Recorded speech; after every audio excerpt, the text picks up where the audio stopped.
La guerre en Ukraine. Et avant qu'il y ait des boucliers antimissiles, c'est-à-dire des missiles pour le pouvoir d'intercepter d'autres missiles, quand on faisait la guerre avec les épées, qui a regardé chacun sur nous. Amen. Il avait une lance et il avait un bouclier. Amen. Le bouclier, c'est pour empêcher de recevoir les flèches de l'ennemi. Le bouclier, c'est pour, quand tu as un adversaire encore, pour contrer son épée, pour contrer sa lance. Alléluia.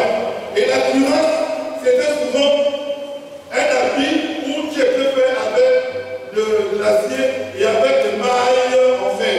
Amen. Comme avec les chaînes. Ouais, non. Donc, c'est comme que si tu roules le bras, l'arbre ne va pas traverser. Alléluia. Donc, la Bible déclare aussi que, et là vous savez que le peuple d'Israël et David était un grand guerrier. Quand il parle, il dit, au verset 4, sa fidélité est un bouclier et une cuirasse. Et la conséquence, quand vous lisez les suites, c'est que, la conséquence c'est que, au verset 5, tu ne craindras ni les ténors ni la flèche par le jour. Donc la flèche est montée par le bouclier, la fidélité de Dieu. Donc, vous voyez bien que la suite du développement, tu ne craindras ni les terreurs de la nuit. C'est ça que j'ai à l'introduction pour tous. Hein? Quand on entend des trucs bizarres sur le poids, n'est-ce pas? On prend le sous 91, n'est-ce pas? On se dit des vérités. Amen. Amen. Donc, tu ne craindras ni les terreurs de la nuit, ni la flèche qui vole le jour, ni la peste qui marche dans les ténèbres, ni la confusion qui fait en plein midi. Termine donc à bon côté et digne à quel point tu ne seras pas atteint. Alléluia. C'est ça que nous venons de dire, nous l'avons vécu en 2020, en 2021. Alléluia. La roue de tous. Alléluia. Que je me souviens, il n'y a pas un cas de ministère surpompé. Amen.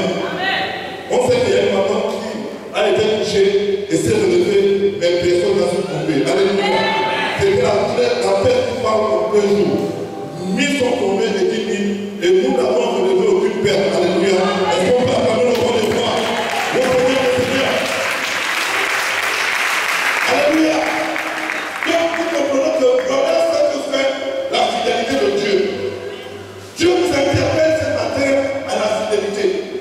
Parce que la Bible dit que cette fidélité est un bouclier de une grâce. Et ça va plus loin. Et dit même lorsque nous servions un fidèle, lui reste toujours fidèle. Ça veut dire quoi? Il se peut que tu sois fidèle et que tu aies un petit moment de relâchement. Mais ça n'annule pas la fidélité de Dieu. Alléluia. Mais lorsque toi tu fais un pas blanc, Dieu en fait que ça dit quoi? Si tu demeures dans la fidélité, Dieu aussi demeure toujours fidèle. Alléluia. Et la fidélité de Dieu ici a des promesses de protection, de sécurisation. Alléluia. D'intégrité physique et spirituelle. Parce que les terreurs de la nuit, les terreurs de la nuit, c'est quoi? Ça sort, c'est-à-dire, amen. C'est les démons, ceux qui vivent pendant la nuit, alléluia. Pendant que nous sommes en train de dormir, alléluia. La fidélité de Dieu veille sur nous, veille sur nos maisons, alléluia. Donc Dieu nous appelle aujourd'hui à la fidélité. Pourquoi je parle de ça? Parce que lorsqu'on fait les mêmes choses tout le temps, on vient à l'église tout le temps, on tombe sous la routine. Moi, je suis souvent étonné, quand je vais en ville, les gens avec qui, moi je suis au sein de l'adoration depuis le 24 2003. Alléluia. Je suis rencontré au Gabon au 17 2003. Alléluia. Donc, ça veut dire que j'ai souvent une semaine. Et je suis à l'école le dimanche. Je suis descendu à l'école le dimanche. Donc, en même temps, à peu près, aux hommes d'église, je ne fais pas le temps de faire des formalités, de sortir les bagages, d'arriver à la maison. J'ai pas fait le plus ce jour-là. Alléluia. Mais ce qui est sûr, c'est que les gens qui étaient avec moi là, quand je les vois en ville, ils me posent la question, est-ce que je suis toujours à la maison? Alléluia. Donc, je me pose la question, est-ce que ce n'est pas qu'il y a un gros bar de bon, on doit aller faire la fête là-bas? Alléluia. Qu'est-ce qu'on fait les gars? Écoutez la voix de Dieu. S'entraîner à marcher selon Dieu. Reçois la parole, prier. Amen. Amen. Maintenant, je veux me balader d'église en église, vous cherchez quoi? Alléluia. Je ne sais pas. Moi, quand je suis arrivé dans cette église, je n'avais pas de femme, je n'avais pas d'enfant, j'étais chômeur. Alléluia. Et aujourd'hui, je fais partie des gens qui traitent des questions stratégiques du pays en matière financière. Amen. C'est-à-dire, on va faire une réunion. Quand je dis j'étais en déplacement la semaine dernière, j'étais dans l'oreille. Mais les autorités du gouverneur, les présidents des assemblées locales, les préfets. Amen. Parce qu'il y a une préoccupation où l'État a besoin d'argent pour payer. Donc, on demande aux gens de réfléchir pour que l'argent rentre. Alléluia. Et comme je fais la recommandation, je suis au niveau de toutes ces questions. Donc, tous les jours, mon boulot, c'est qu'il faut trouver les moyens pour que tout l'argent qui circule dans les caisses de l'État. Alléluia. Pour que l'argent ne rentre plus. Alléluia. Mais c'était dans l'église. Je n'ai pas quitté l'église. Alléluia. Mais il y a comme des moments difficiles. Des moments douloureux. Des moments où vous allez pas plaisir pour moi. Alléluia. Mais j'ai continué à persévérer. J'ai continué à être fidèle. Alléluia. Parce que je sais que sa fidélité est une bouclier. Alléluia. Parce que je sais que même si la tâche est difficile, sa fidélité est un bouclier. Je sais que sa fidélité est là. Amen. Vous savez, parmi toutes les vertus du nom de Dieu, Jéhovah Rapha, Jéhovah Jireh, Dieu l'amour, moi, c'est la vertu de Dieu que j'aime le plus. C'est la fidélité. Alléluia. Oh, la Bible dit, c'est que tu veux que les gens fassent pour toi, fais-le même pour eux, car c'est la loi et les prophètes. Alléluia. Donc si tu veux bénéficier constamment de la fidélité de Dieu, il faut toujours être fidèle. Alléluia. Donc j'interpelle les frères et sœurs. Quels moments sont découragés par les circonstances? Dieu est fidèle. Les circonstances sont impassables. Parce que quand on parle de la maison de Dieu dans l'abondance, Dieu ne fait pas exactement ce que nous voulons. Ce que nous sommes. De temps en temps, il vient bousculer. Pourquoi? L'objectif, vous savez que nous sommes là en train de marcher vers Canaan. Alléluia. Canaan. Amen. On va être qualifié pour entrer au ciel. Pas pour avoir les mêmes voitures. On va être qualifié pour entrer au ciel. Pas pour avoir les beaux enfants. On va être qualifié. Et nous chantons. Si c'est encore des voitures, non, là-bas, il n'y a pas de voitures. C'est dommage. Amen. Et donc, les épreuves, c'est pour que Dieu veut savoir, est-ce que tu es en train d'entrer au ciel? Il y a une inspiration, c'est comme le feu. Attache par le feu comme de l'or. C'est pour ça qu'il crée l'épreuve. Pour voir pourquoi est-ce que la fin justifie les moyens. Est-ce que l'église est une option parmi tant d'autres? Est-ce que Dieu est une option parmi tant d'autres? Est-ce que tu es attaché à Dieu ou ta vie est plus importante? Je dis la fois, est-ce que Dieu accepterait de mourir à l'hôpital? Il n'y a pas de solution. Il a léché le caca. C'est une grande question. Pour vivre, je dois sauver ma vie. Oui, mais Jésus dit que celui qui doit sauver sa vie l'appelle pas. Alléluia. Je dois sauver ma vie. À l'hôpital, on est trouvé. On prie à l'hôpital, mais tu as dit, tu vas retrouver vers un domaine du diable qui est à la source de ta maladie. Amen. Je prends les autres souvent les gens qui disent, à cause de telles circonstances, je serai retrouvé dans le monde. C'est-à-dire que la circonstance est créée par le diable. Et donc, quand elle est arrivée, tu dois le but du diable, merci d'avoir fait ce truc, je vais dans mon temps. Amen. Celui qui quitte la maison de Dieu pour aller, parce que la Bible dit que si on fait des complots contre vous, dit Dieu, ça ne viendra pas de moi. C'est pas Dieu. Alléluia. Il est clair. Si on fait des complots contre vous, ça ne peut pas venir de Dieu. Alléluia. Maintenant, si le diable, Dieu a laissé le diable te toucher pour voir à quel pourquoi? Parce que si tu es un enfant de Dieu, tu sais que Dieu est plus fort que le diable. Alléluia. Parce que ton père a dit au-dessus. Donc, il peut te laisser encore rapport avec le diable parce qu'il sait que Dieu est plus fort que lui. Alléluia. Maintenant, quand tu es plus fort que le diable, quand tu es plus circonstance, alléluia, tu as toutes les armes nécessaires pour t'en sortir. Alléluia. À condition de persévérer dans l'enseignement des apôtres. Alléluia. Parce que là, c'est là où l'enseignement rentre. Et le fait de venir à l'église. Est-ce qu'on est des gens intellectuels? Est-ce qu'on est chrétiens qui veulent venir à l'église? Non. Venir à l'église, il est dit, il est doux, il est bon, il est très profond. Alléluia. C'est une grande responsabilité. Alléluia. Dieu n'a pas créé l'homme seul. Sinon, il n'aurait pas fait la femme. Amen. Donc, c'était la première preuve que la solitude ne vient pas de Dieu. Alléluia. Donc, allez faire l'église dans ta chambre seule. Il y a plein de bénédictions qui sont attachées à la réunion fraternelle, donc tu ne bénéficieras pas. Alléluia. Bien aimé, Dieu nous interpelle à la fidélité. Si toi tu es fidèle, fidèle, reste fidèle. Amen. Quelle que soit la circonstance, reste fidèle. Tu cherches le travail, continue de chercher le travail. Amen. Tu cherches le mariage, continue de chercher le mariage. Amen. Amen. Tu mets les enfants. Mon fils, il a 10 ans. Alléluia. Oh, les gens qui ont mon âge ont déjà des gens. Alléluia. Et ils ont déjà des gens, ils ont des belles filles. Amen. Les gens avec qui j'ai grandi, ils ont des belles filles. Amen. C'est-à-dire que leurs fils sont mariés. Et leurs filles aussi sont mariées sont des gens. Mais moi, j'ai encore du chemin. Alléluia. Amen. Amen. Mais j'ai fait le choix. J'ai accepté le Seigneur. Il y a un cas. On a dit on ne fait pas d'enfant. C'est souvent difficile. Et on te regarde, on dit que le gars est normal. Alléluia. Mais ce qui est bien, quand je me suis marié, tout le monde a regardé, les gens de ma famille ont regardé, on a dit Dieu a eu le meilleur morceau. Alléluia. Amen. Pourquoi? Parce qu'elle savent que c'est elle qui a eu le meilleur morceau. Alléluia. Celui qui s'est mis à part, qui s'est conservé, et dès qu'il a accepté le Seigneur, il est resté fidèle. Il ne s'est pas dit, les autres sont en train de faire des enfants, moi je peux faire, on ne sait jamais non. Alléluia. Et je ne le fais sans aucun regret. Alléluia. Parce que je sais que mon Dieu est fidèle. Et parce que je suis fidèle, alléluia, les choses marcheront toujours. Alléluia. C'est pour cela que je ne marche un peu plus craint. Je vous dis une chose. On passe sur les films dans cette église.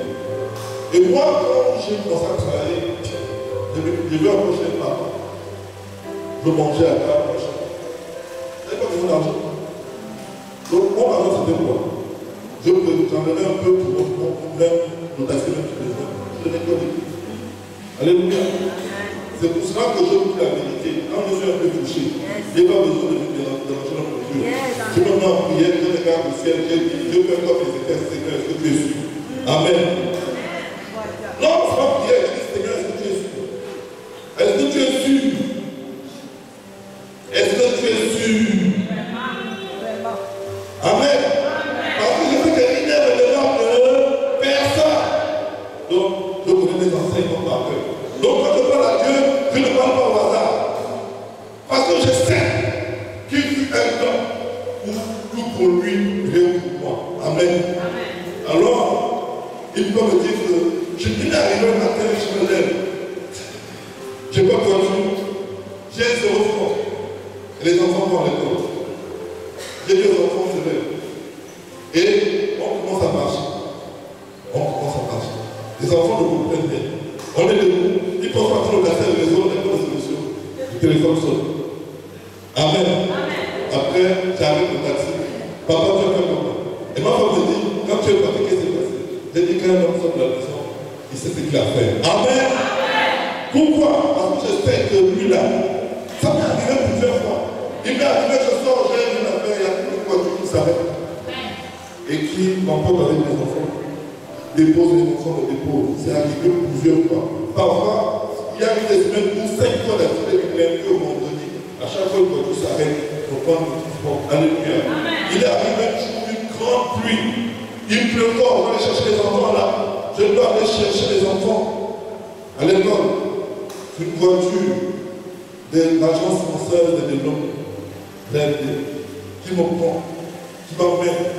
On prend les enfants et qui me met dans le taxi et j'ai rentré à la maison. Pas une chose de plus, là, je dis dans mes enfants. Alléluia. C'est ce que Dieu s'est fait. Est-ce qu'on peut avoir le nom des rois?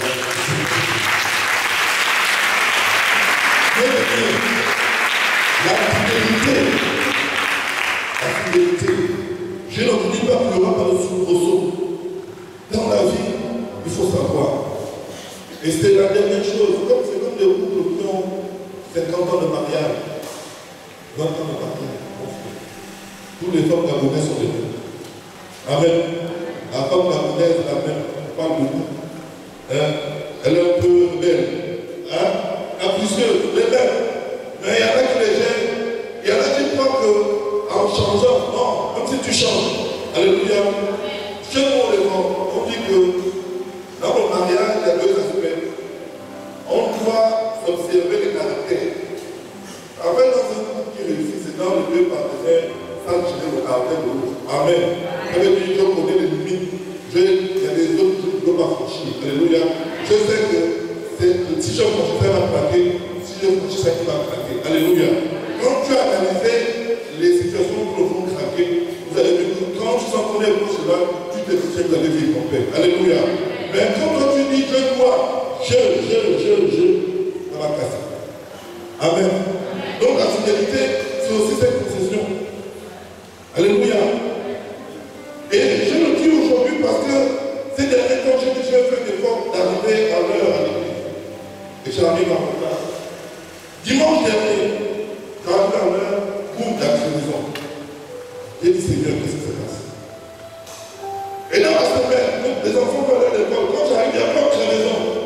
Et le soir, j'arrive de vous. Et ce matin, j'interviens. J'ai gardé ma voiture là-bas, je vais brûler une pièce. Les gars qui sont dépassés les voitures, et dans la voie, on met les clés, ils sont partis avec la clé. Ce matin, il y a une problème. Amen. Il n'y a pas de hasard. Ça veut dire que nous devons toujours prier. Alléluia. Parce que dans les petits détails, parce que je prends un engagement, je dis non, je peux faire pour aller à l'heure. Or, celui qui prend son engagement avec le dépêche non plus. Alléluia. Donc, en arrivant en retard, l'ennemi veut que je dépêche non plus. Alléluia. Ça veut dire qu'il faut que je me mette en prière. Et vous voyez que la prière doit être permanente. Parce que l'ennemi ne relâche pas. Là, ce n'est pas une maladie.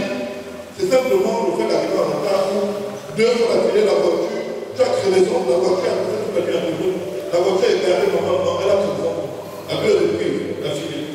Et au elle disparaît. Alléluia. Mais nous devons rendre à Dieu que Dieu et les gars qui sont au lavage, celui dans la vie, quand il est parti, il ne revient pas. Dieu merci. J'ai pu avoir la clé et je suis venu. Alléluia. Bien aimé. C'est ce que je voulais vous ce matin, la fidélité paix. La fidélité paix. Dans tous les domaines de la vie, la fidélité paix. Que ce soit au travail, même dans la famille, la fidélité paix. La personne qui supporte dans la famille, alléluia, aura une récompense. Alléluia. Est-ce qu'on peut acclamer le roi des rois? Corinthiens chapitre 15. Debout pour honorer sa parole, nous lisons 1 Corinthiens chapitre 15. Je vous rappelle, frères, l'évangile que je vous ai annoncé, que vous avez reçu, dans lequel vous avez persévéré et par lequel vous êtes sauvés, si vous le retenez tel que je vous l'ai annoncé. Autrement, vous auriez cru en vain. Je vous ai enseigné avant tout, comme je l'avais aussi reçu, que Christ est mort pour nos péchés selon les Écritures, qu'il a été enseveli et qu'il est ressuscité le troisième jour selon les Écritures, et qu'il est apparu à ses faces, lui aux 12. Ensuite, il est apparu à plus de 500 frères à la fois, dont la plupart sont encore vivants et dont quelques-uns sont morts. Ensuite, il est apparu à Jacques, puis à tous les apôtres. Après eux tous, il m'est aussi apparu à moi comme à longtemps. Car je suis le moindre des apôtres. Je ne suis pas digne d'être appelé apôtre parce que j'ai persécuté l'Église de Dieu. Par la grâce de Dieu, je suis ce que je suis, et sa grâce envers moi n'a pas été vaine. Loin de là, j'ai travaillé plus que tous, non pas moi toutefois, mais la grâce de Dieu qui est avec moi. Ainsi donc, que ce soit moi, que ce soit eux, voilà ce que nous prêchons, et c'est ce que vous avez cru. Que Dieu bénisse sa parole. Amen. Assieds-toi.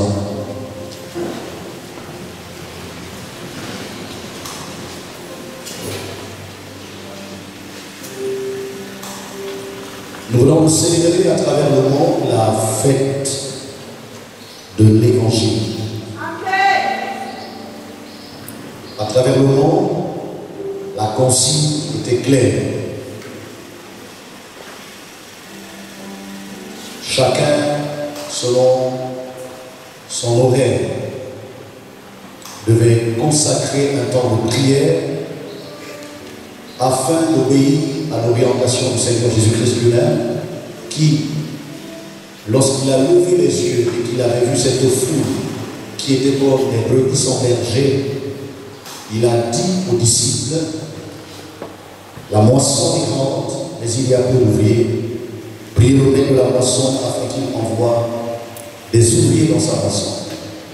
Donc la consigne était de prier afin que le propriétaire de la moisson envoie ceux qu'il a lui-même qualifiés.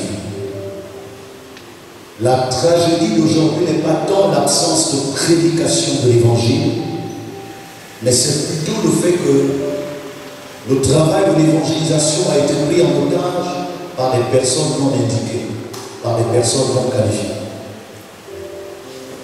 Et ça donne l'impression qu'il y a une évangélisation. Mais en réalité, d'après la définition biblique, il n'y a pas évangélisation.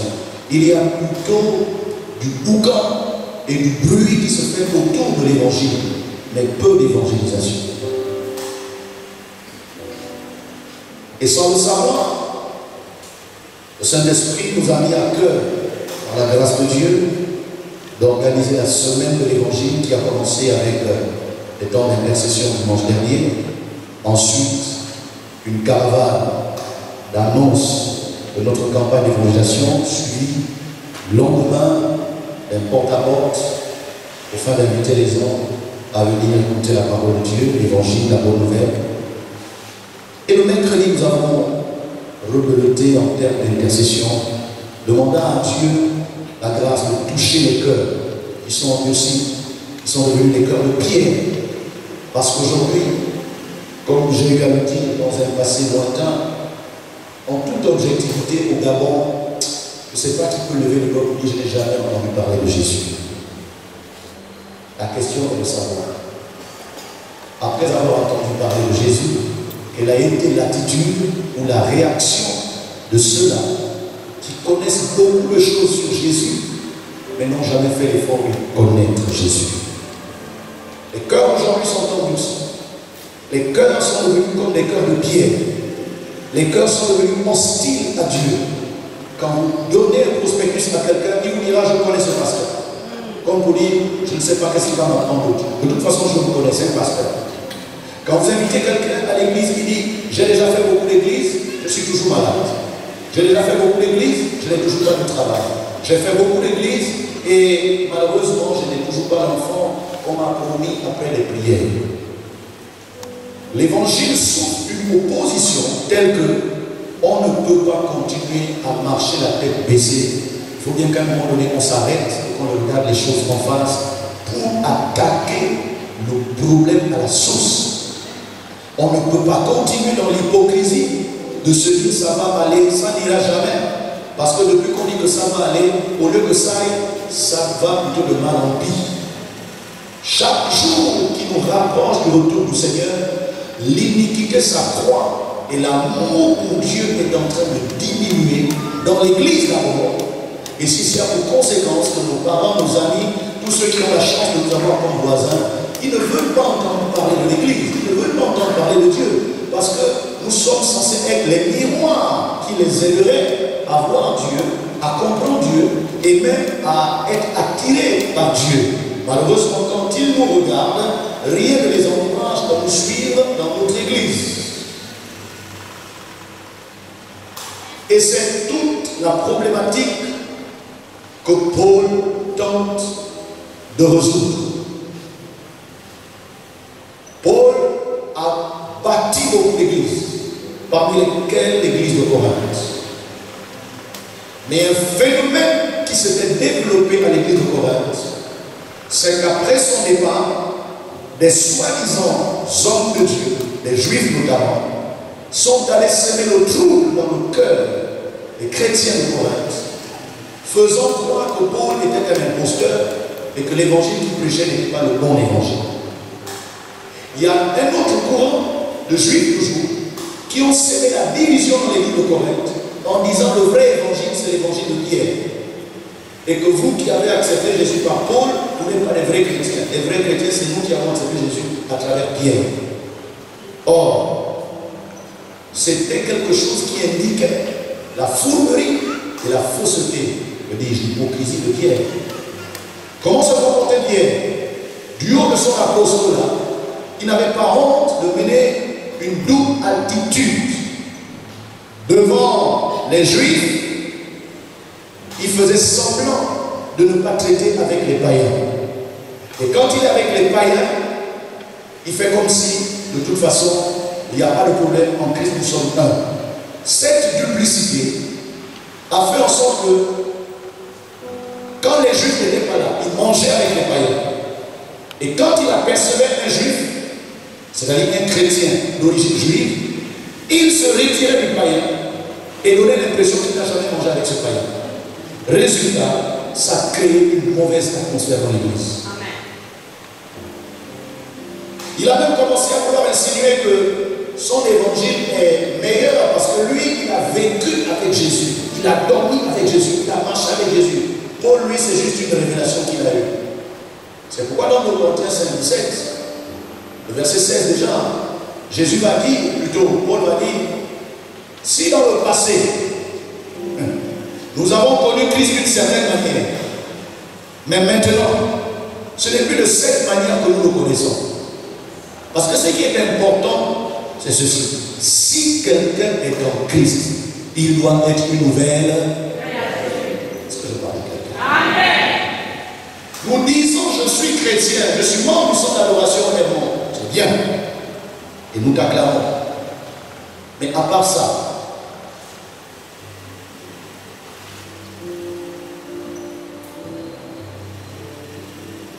ton apparence, la qualité de ta vie, tes exploits, ta conduite, ton comportement.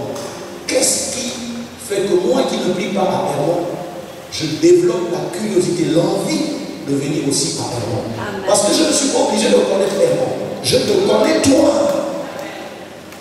Je te vois toi tous les jours. Il faut que tu me donnes des éléments qui me stimulent. Depuis que tu m'appelles à l'église, tu penses que je n'ai pas le temps de venir. Je serai déjà venu. Mais moi, je te vois tous les jours. On passe les journées ensemble. On prend le sandwich, la pause au boulot ensemble. Parfois, on entre à la maison dans les mêmes taxis. Parfois, on est dans les mêmes embouteillages. Parfois, on attend le clando ensemble. Parfois, on fait la queue ensemble à la boulangerie pour prendre le pain. Mon ami, dis que je prie au centre d'adoration Hermon, il n'y a rien d'extraordinaire à ça. Montre-moi par ta vie quelque chose qui peut me complexer, qui peut me donner l'envie d'être comme toi. C'est dans cette atmosphère que Paul était obligé d'écrire toute une lettre. Parce qu'il y avait le désordre, il y avait l'immoralité, il y avait l'hypocrisie, il y avait des camps. Il y avait 3 camps. Le camp de Paul, le camp d'Apollos et le camp de Céphas, appelé aussi Pierre, dans la même église, l'église de Corinthe. Et Paul écrit du fond de sa prison. Il introduit en disant, je vous rappelle, frères, l'évangile que je vous ai annoncé. C'est important de toujours se rappeler le passé. C'est important de se rappeler les bases. Pourquoi beaucoup de couples boivent de l'eau et finissent par divorcer? Parce qu'ils ont oublié comment ils se sont connus. Ils ont oublié leur histoire. Le monsieur a la petite d'aujourd'hui. La dame voit les grosses cylindrées qu'il a tous les jours quand elle va au travail. Elle a oublié hier. Et quand tu oublies hier, ça va fausser tes décisions, tes choix. Quand tu as la mémoire courte, ça fausse ton discernement. On dit, pour réussir l'avenir, il faut se servir de rétroviseur de l'histoire. Quand tu sais comment vous avez mangé sur des cartons, parce que vous n'aviez pas de table. Quand tu sais comment vous avez dormi sur des draps, pas sur un petit matelas, sur des simples draps, à même le sol, il n'y avait même pas des carreaux, c'était la chatte. Et quand le ventilateur tournait, le matin vous réveillez avec des narines blanches, parce que toute la nuit vous avez respiré la poussière. Quand tu ne te souviens pas de ça, mon ami, ton foyer court le risque d'être renversé. Parce que comme dans toutes choses, il y a toujours des opportunistes, il y a toujours des arrivistes, il y a des profitos situationnistes, il y a des gens qui voient les failles et qui cherchent à mettre leurs pattes, non pas pour fermer la faille, mais pour amplifier la faille.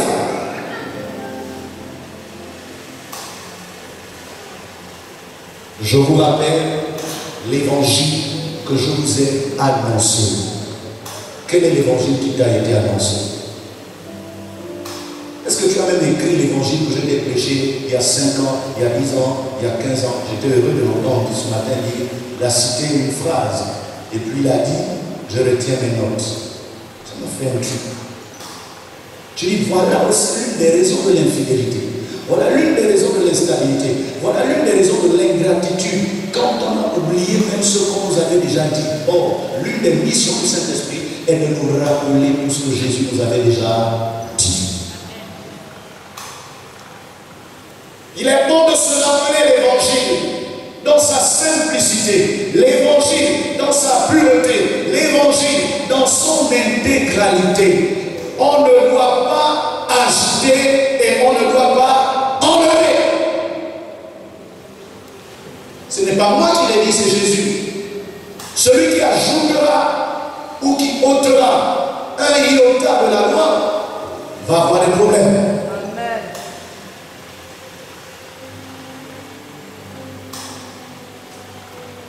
Je rappelle l'évangile que je vous ai annoncé, que vous avez reçu. Malheureusement, beaucoup ont seulement entendu, mais ils n'ont pas reçu cet évangile, mon fils. Recevoir l'évangile de l'homme de Dieu, ce n'est pas dire Amen quand tu dis Alléluia. Ce n'est pas acclamer le Seigneur. Ce n'est pas venir donner l'offrande. Ce n'est pas venir se mettre à genoux pour demander la prière. Ce n'est pas ça, recevoir l'évangile. On ne reçoit pas l'évangile par la complaisance. On ne reçoit pas l'évangile par les flatteries. On ne reçoit pas l'évangile par l'hypocrisie. On reçoit l'évangile en ouvrant le cœur et en acceptant d'intégrer ça dans le fond de notre être. Quand tu vas chez moi, ce que tu as entendu est aussi important que les projets futurs de ta vie. Amen. C'est ça, recevoir l'évangile. Pourquoi l'évangile a perdu l'autorité dans nos vies? Parce que nous n'avons pas vraiment reçu, on l'a seulement entendu. Or, Dieu ne veut pas qu'on entende seulement, il veut aussi qu'on reçoive. On peut servir Dieu en ayant entendu le message de l'homme de Dieu sans l'avoir réellement reçu. On peut même prêcher comme l'homme de Dieu sans avoir reçu le message de l'homme de Dieu.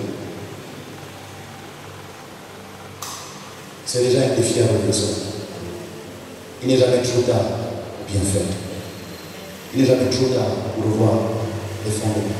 Vous savez, quand vous achetez une maison, qui a 15, 20 ans, 30 ans, vous pouvez juste refaire la peinture et vous entrez, c'est bien. Mais si vous êtes intelligent, en fonction de l'espace, du nombre d'enfants que vous avez et de vos projets, vous serez bien carrément de casser la maison et de refaire le plan. Or, vous ne pouvez pas vous contenter de casser seulement les murs et bâtir sur un vieux fondement. Vous risquerez d'avoir des gros problèmes parce que le fondement que vous avez trouvé était fonction des murs qui ne prévoyaient pas un poids supplémentaire. Or, vous avez ajouté des chambres, vous avez ajouté même un étage. Il faut casser le fondement. Amen. J'ai dit quoi? J'ai dit quoi? J'ai dit quoi? C'est ça ton problème. Depuis que tu pries ici, tu n'as pas encore cassé le vieux fondement. Donc je peux prêcher tous les jours. Tu entends? Même si tu veux recevoir, ça ne peut pas tenir parce que le poids de ce que je te dis repose sur un fondement fragile, qui est vieux, qui est déjà pourri, qui a déjà bu de l'eau.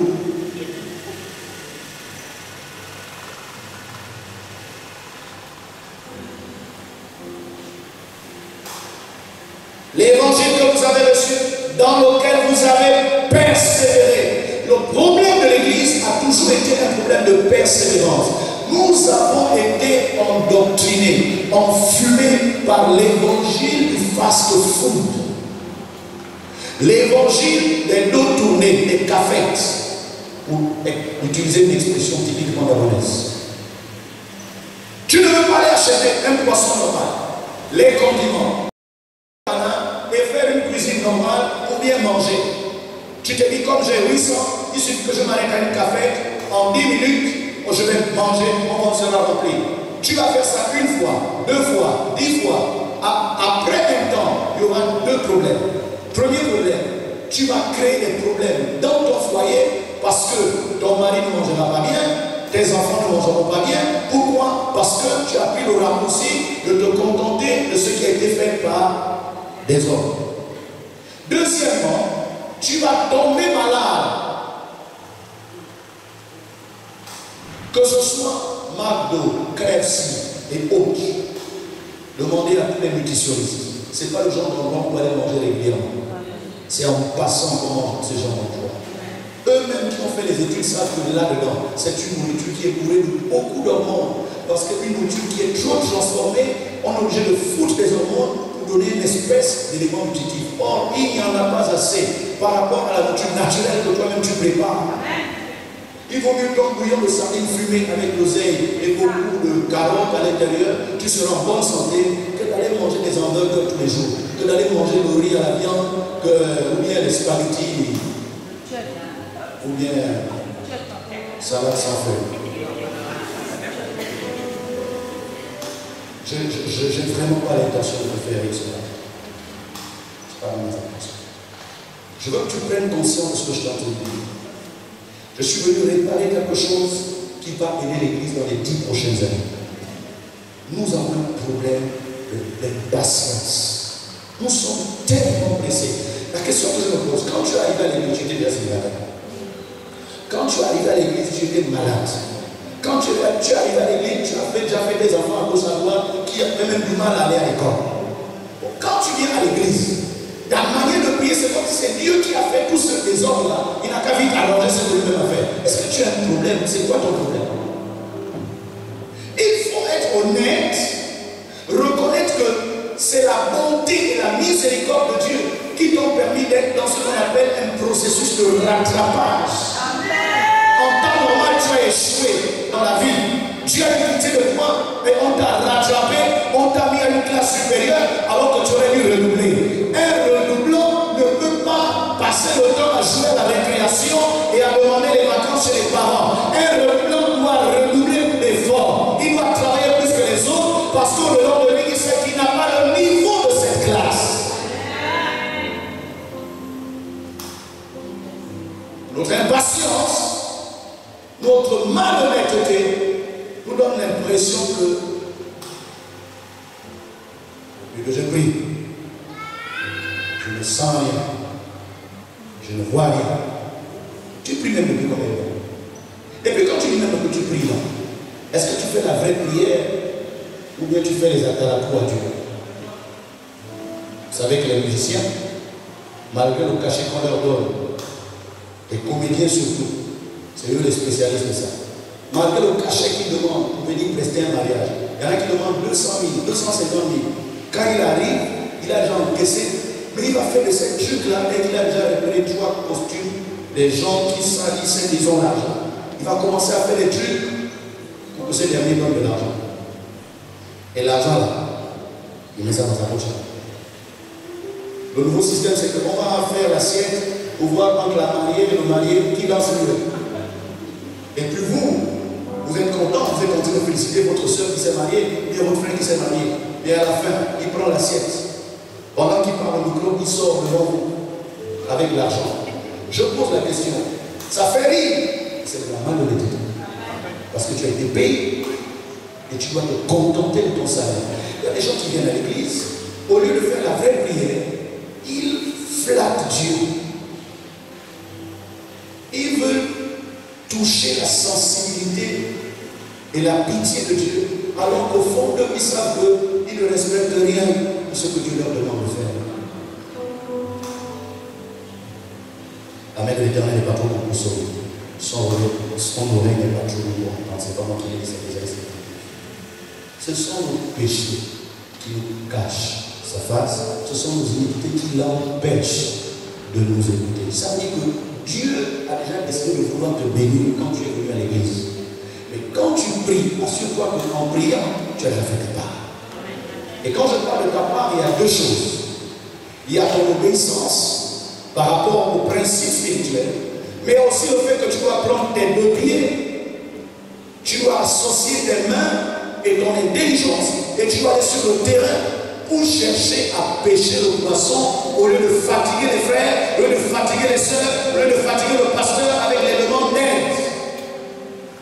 Le pasteur lui-même sur la grâce de Dieu. La soeur que tu fatigues compte sur la grâce de Dieu.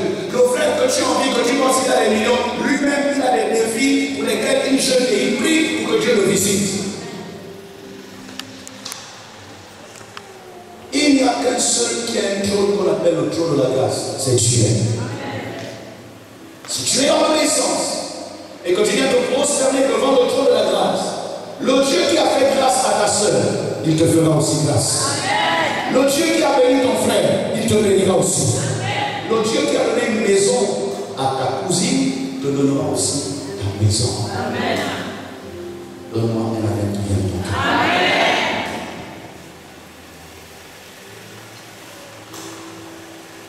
L'Église a besoin de retrouver la notion de la persévérance.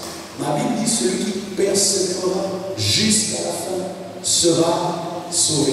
Pas celui qui va commencer à prier. Écoutez, si tu es même honnête, tu as commencé à prier dans cette église.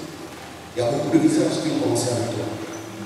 Dans la même période où tu es arrivé, il y avait des gens que tu as trouvé, ou des gens qui sont venus juste au même moment que toi. Mais ils sont où aujourd'hui? Parce qu'ils ont pensé que Dieu était un guichet automatique, monétaire, où il suffit d'introduire la carte et à la minute les billets sortent. Celui qui veut faire ça, c'est celui qui a des provisions dans son compte. Même si tu as la carte, le nom de Jésus est une carte. Le Saint-Esprit est un compte. Mais qu'est-ce que tu as dans ton compte? Qu'est-ce que tu as dans ton compte? Est-ce que c'est normal que tu attendes de Dieu la provision que toi-même tu n'as pas alimentée? Tu vas même jusqu'à demander crédit à la banque du ciel, alors que toi-même tu as laissé ton compte au rouge. Qui peut défendre ton dossier? Quel est l'ange qui peut dire à Dieu, Dieu, exceptionnellement, fais quelque chose? C'est quelle base? Tu viens à l'église pour regarder les gens. Tu viens à l'église pour regarder les chaînes. Tu viens à l'église pour te comparer aux autres. Comment veux-tu que Dieu puisse réécrire ton histoire? On le dit, l'évangile que je vous rappelle là, c'est celui que José a annoncé. Deuxièmement, c'est celui que vous avez reçu. Et c'est dans cet évangile que vous avez persévéré. Écoutez, ça veut dire qu'il y a des évangiles qu'il faut refuser. Il y a des évangiles qu'il faut combattre. Il y a des évangiles qu'il faut rejeter. Tous les évangiles qu'on nous prêche ne sont pas forcément l'évangile. C'est un évangile, mais ce n'est pas l'évangile. Tu comprends la différence? Tu comprends pas? Écoutez, ce n'est pas parce qu'un homme de Dieu crie quand il prêche. Ce n'est pas parce qu'un homme de Dieu a lu beaucoup de versets. Ce n'est pas parce qu'il donne des témoignages qu'il faut accepter tout ce qu'il dit.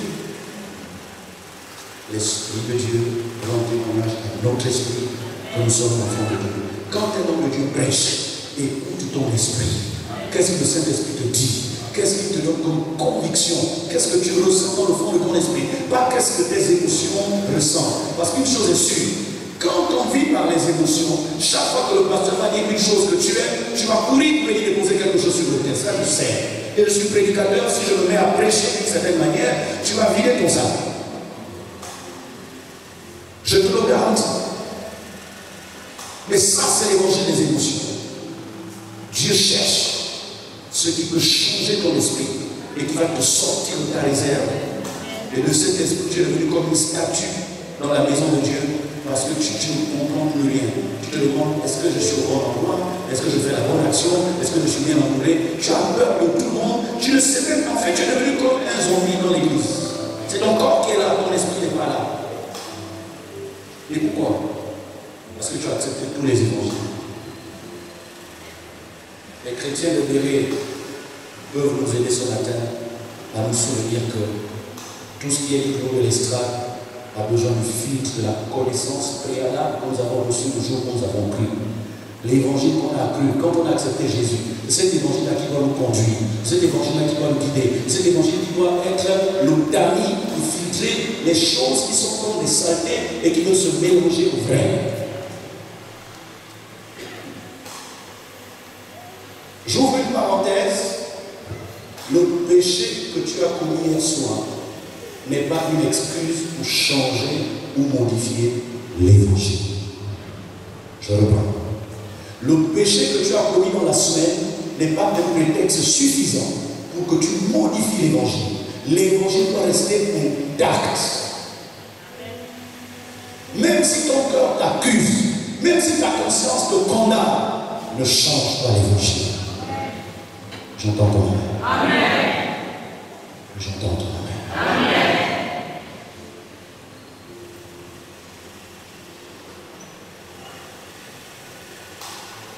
Je vous rappelle, frère, l'évangile que je vous ai annoncé, que vous avez reçu, dans lequel vous avez persévéré, et par lequel vous êtes.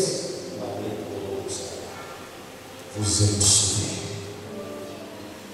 Il ne faut pas que le message sur les hôtels, il ne faut pas que le message sur les réclamations, il ne faut pas que le message sur le combat spirituel, la sorcellerie, les démons, vienne détruire l'évangile du salut, l'évangile de la grâce.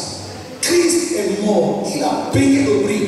Tu es déjà sauvé. Ton amen n'est pas assez fort.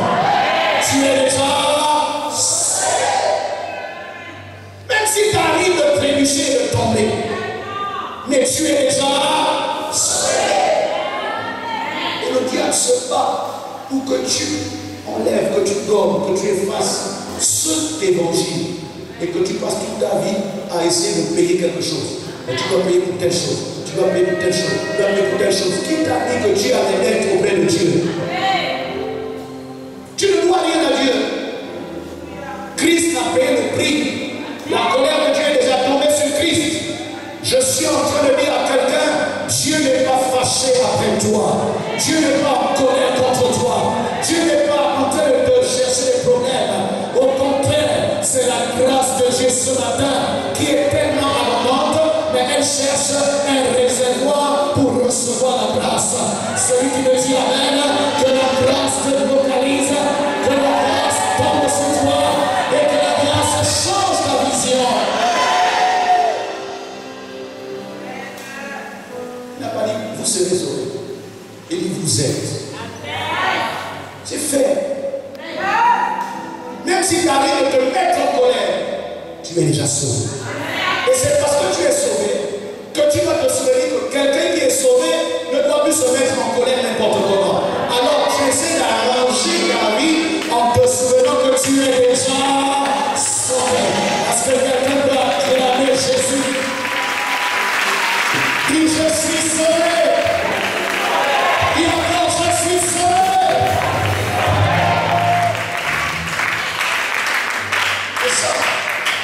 La vraie définition de tout est accompli. Amen. Si un travail à faire, c'est celui de rappel et de souvenir permanent de qui tu es désormais en Christ. La Bible dit en Christ, tu es assis dans les lieux célestes, pas n'importe où, pas dans un canari, pas dans une boîte, pas dans un masque, pas dans une tombe, pas dans un petit cercueil qu'on a planté derrière ta maison. Et puis un bandit te fait croire que si j'enlève ce petit cercueil-là, c'est là où tu pourras bien te marier. Bandit, escroc. Christ a payé le prix. Quelle que soit la profondeur des ténèbres et les tombes dans lesquelles on avait plongé, il y a quelqu'un qui est descendu aux enfers, il y a quelqu'un qui a dit à Satan, donne-moi les clés de Fabrice, donne-moi les clés de Lélia, donne-moi les clés de Yaïd, donne-moi les clés de Smith, donne-moi les clés d'Ortega. Elle ne doit pas rester dans la tombe, il ne doit pas rester dans la tombe, sa place est dans les lieux célestes. Et quel endroit, au-dessus des dominations, au-dessus des principautés, au-dessus des pouvoirs, au-dessus des esprits méchants, dans les lieux célestes.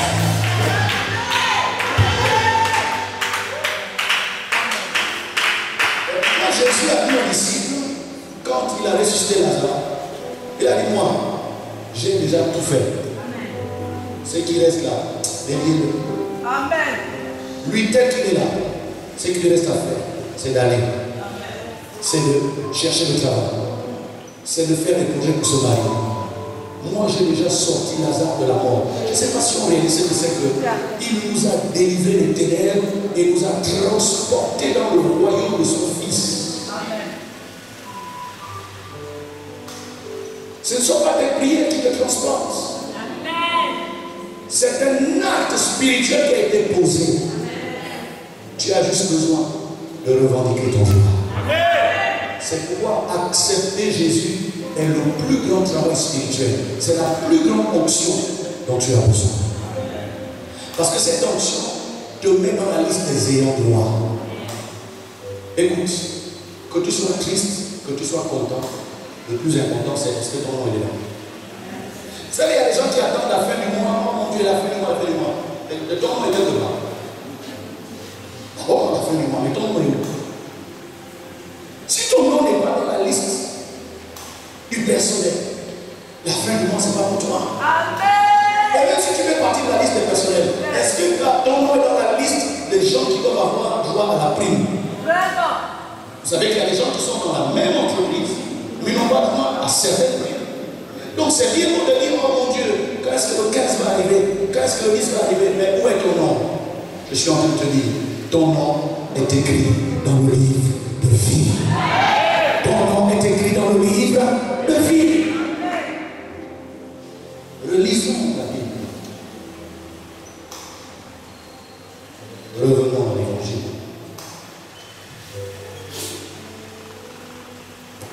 Parce que l'évangile nous avait été sauvé. Si vous le retenez tel que je l'ai annoncé, autrement, vous auriez cru en vain.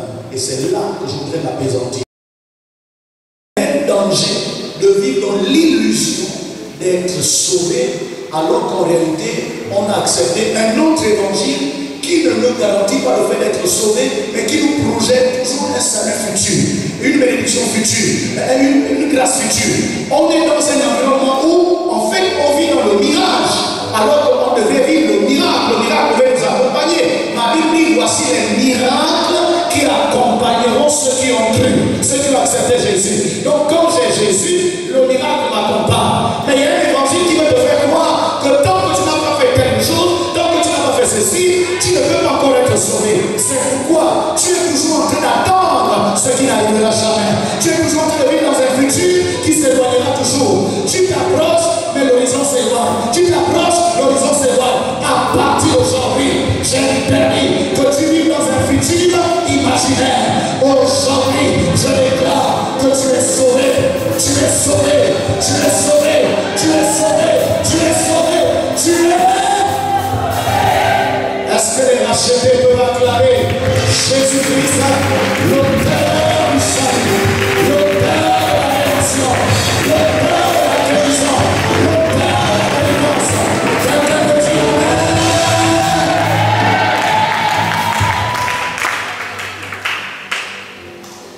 Fais l'effort de retenir ce message.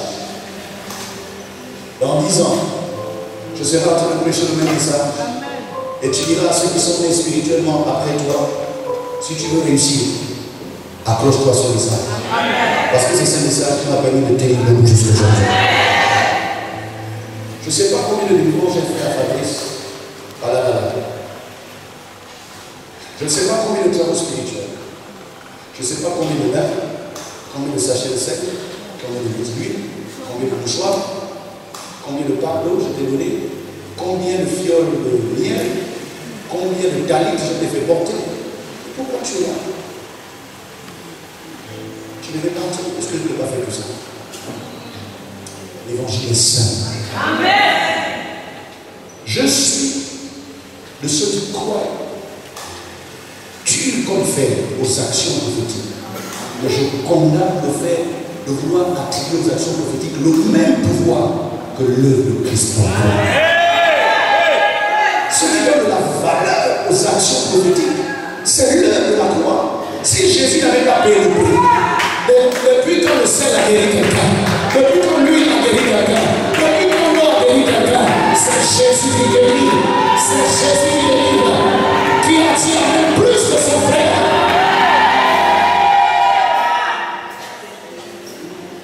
Oh, le pasteur est devenu bizarre. Et qu'est-ce qui se passe ce matin? Mais il nous embrouille. Non, ça ne t'embrouille pas. Je suis en train de refaire le système de ton ordinateur. Je suis en train d'installer un système qui est sorti en 2022. Tu fonctionnes avec un vieux système et tu veux qu'on te donne un nouveau logiciel. Ces logiciels-là ne peuvent pas fonctionner avec le vieux système. Je prophétise, si tu veux faire partie de ceux qui vont se marier avant la fin de cette année, repars ton système, réinitialise ton système. Tu as besoin de tout mettre à jour et le mariage sera pour toi. Je dis, ça ne dépend ni de Dieu, ni du diable, ça dépendra de toi seul. Ça dépendra de toi seul. Tu te marieras parce que tu l'auras décidé, mais tu ne seras pas bloqué par un démon, tu ne seras pas bloqué par un sorcier, tu ne seras pas bloqué par un marabout, parce que tout est accompli. Les toi et acclame Jésus.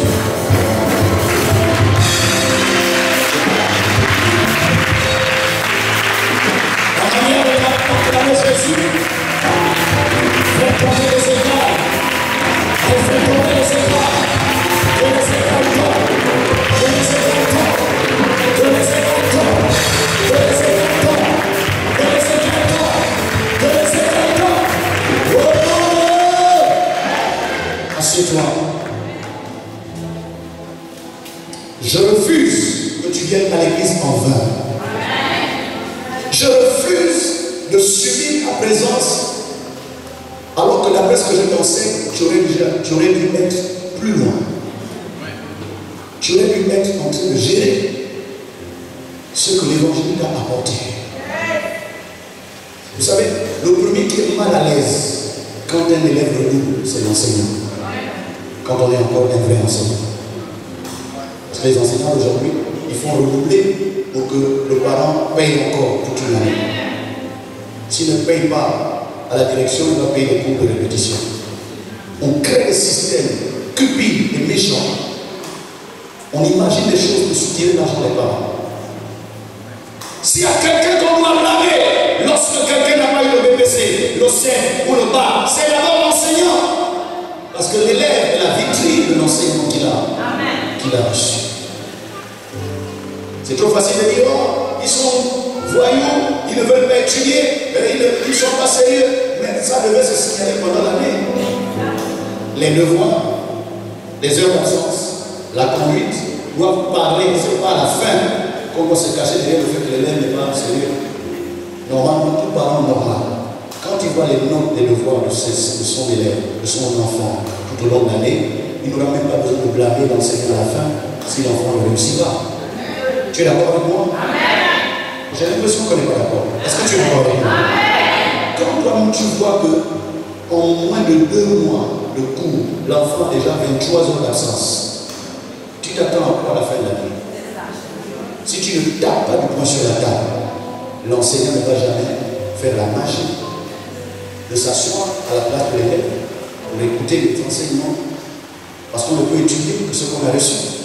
Et si tu n'es pas à l'école, tu es toujours les barres.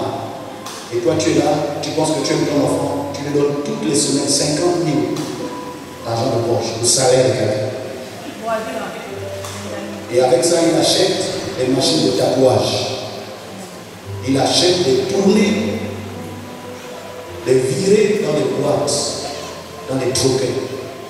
Il paraît que le ministère a interdit, mais j'ai l'impression qu'au Gabon, tout ce qui est interdit, c'est ce qui prospère. Je ne connais pas un seul établissement à Libreville où il n'y a pas de troquets, des bars à côté. Parce que parfois l'enseignant se retrouve dans le troquet avec les élèves. Parfois l'enseignant demande que l'élève paye. Et du coup, les notes sont pipées. Les notes ne sont plus sincères. J'ai juste ouvert une petite parenthèse. Je veux continuer mon message. Je vous ai enseigné avant tout, comme je l'avais aussi reçu, que Christ est mort pour nos péchés selon les Écritures. À partir d'aujourd'hui, arrête d'être impressionné, d'être omnibulé, d'être complexé par des soi-disant révélations, des soi-disant prophéties, alors que tu as la Bible sous tes yeux. La Bible est la prophétie écrite de Dieu. La Bible est la révélation écrite de Dieu. Ce que les Écritures n'affirment pas, la prophétie ne peut pas résister. Même si c'est quelqu'un qui crache le feu, même si quand il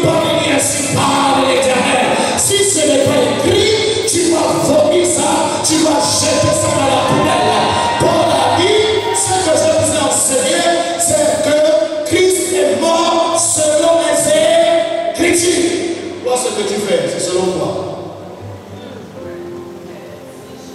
La conduite que tu as là, ta manière de servir Dieu, comme si tu faisais des blagues, comme si tu narguais le pasteur, c'est écrit où? Ma Bible dit, celui qui sert Dieu avec négligence est en abomination. Il est maudit. Mieux ne faut pas servir Dieu que de servir avec négligence. Celui qui fait un vœu à l'Éternel et ne l'accomplit pas, attire la colère. Ce n'est pas Dieu qui va le frapper, c'est l'ange.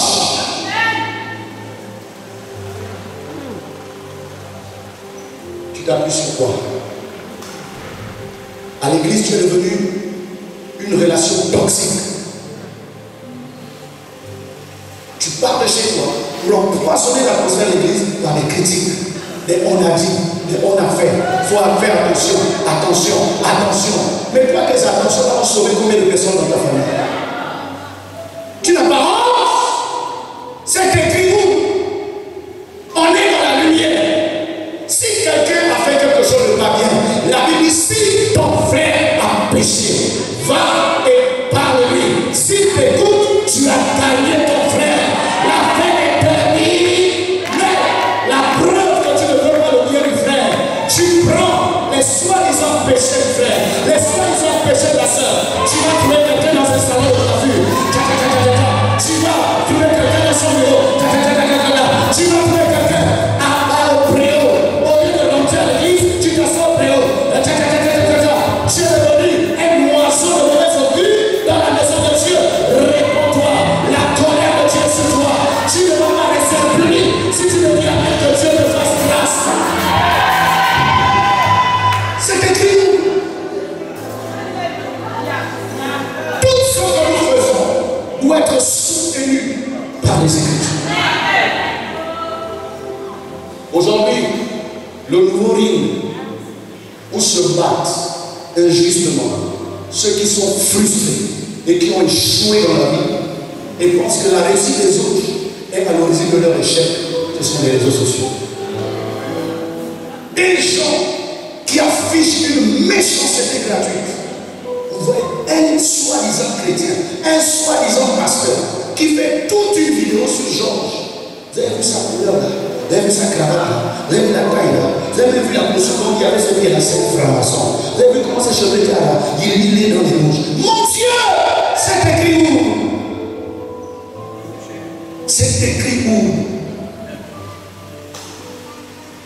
Et si toi tu avais vécu autour de Jésus, tu aurais dit que Jésus est effectivement un occultiste. Puisque les occulticiens disent qu'avant de commencer le ministère, Jésus allait prendre les enseignements en Égypte, dans les pyramides. Tu vas trouver dans l'accoutrement de Jésus, dans les phrases de Jésus, dans les déclarations de Jésus, des confirmations imaginaires. C'est écrit où qu'on doit les fouiller dans des poubelles pour confirmer que les autres sont faux et c'est toi qui es vrai. C'est écrit. Écoutez, Paul, je respecte ce gars-là. C'est là que je dis, faites attention à vos persécuteurs. Il y a deux sortes de persécuteurs. Il y a des gens qui sont vraiment mauvais et méchants. Il y a des gens qui sont sincères ou persécutants. Ceux qui sont sincères, c'est ceux qui croient qu'ils servent Dieu. Ceux qui croient qu'ils sont dans la vérité. Et dès qu'ils se rendent compte qu'il est dans le faux, ils changent. C'est ça la différence entre le noir et le blanc. Le noir vient à l'église, il dit Amen, prêche, il tue le pasteur par le critique. Le blanc, quand il n'est pas d'accord avec toi, il vient pas dans ton église. Et quand il décide de venir, il est entièrement avec toi. Même si on veut lui donner des vidéos, des photos, des preuves que celui que tu suis là était bandit, il a tué. Et lui dit tout ce que vous voulez, je ne suis pas dedans. Écoute-moi bien, il y a quelqu'un qui était né aveugle. Il avait 40 ans. Ni les pharisiens, ni ses parents n'ont réussi à le guérir. Il a eu la grâce de rencontrer Jésus. Et quand il a rencontré Jésus, Jésus lui a ouvert les yeux. Et les pharisiens l'ont trouvé dans le temple. Ils ont dit, mon ami, qui t'a guéri? Ce n'est pas maintenant que tu sois guéri. Moi, c'est que toi là, tu es né aveugle.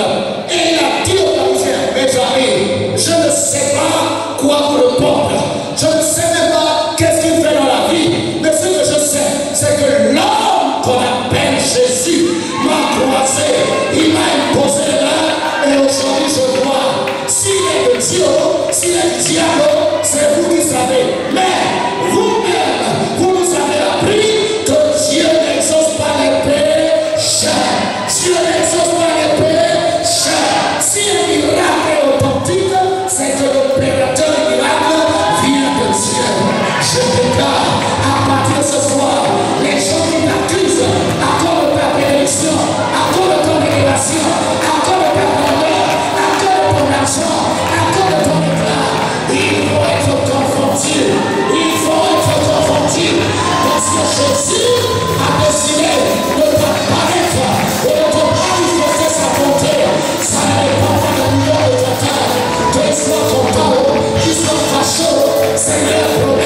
je me suis découragé, my God. Est-ce que tu sais que les pharisiens n'ont jamais aimé l'aveugle? Ils l'aimaient comme étant aveugle, mais ils n'ont jamais aimé comme quelqu'un qui voit clair et qui est autonome et qui peut aussi prendre sa vie en main. Je décrète et je déclare, l'amitié quand tu souffres n'est pas une vraie amitié. Réussis et tu verras tes vraies amis. Réussis et tu verras ceux qui t'aiment. Avance et tu sauras qui est réellement de ton côté, qui attire les esprits. Dans la galère, il y a des gens qui te disent, oh, mon ami, tu sais qu'on a été ici ensemble, ça va aller. Écoute, le jour où on va prendre un bouillon, dis à ma belle-sœur de préparer le bouillon, je viendrai manger. Il est heureux parce qu'il trouve les salons à l'hôtel. Il est heureux parce qu'il trouve la télévision qui à chaque fois grésille parce que l'écran ne marche pas. Il est heureux parce que quand il arrive, les chaînes sont coupées parce que les gens n'ont été capables de payer quand même. Et quand il veut marcher, il se critique, il se moque de toi, il parle en tombe, il dit aux autres collègues, et lui il fait de manière avec les beaux costumes au travail, alors que chez lui il n'a même pas canard. Mon ami, à partir de ce soir, sélectionne tes amis, sélectionne tes relations, sélectionne même les parents qui vont venir te rendre visite. La visite n'est pas prise en charge, la visite n'est pas une obligation. Si tu veux recevoir quelqu'un, tu le reçois. Si tu ne veux pas, tu ne le reçois pas. Celui qui te dit à l'air, que Dieu ouvre tes yeux. Que Dieu ouvre tes yeux. Que Dieu ouvre tes yeux. C'est l'écrit de la naïveté.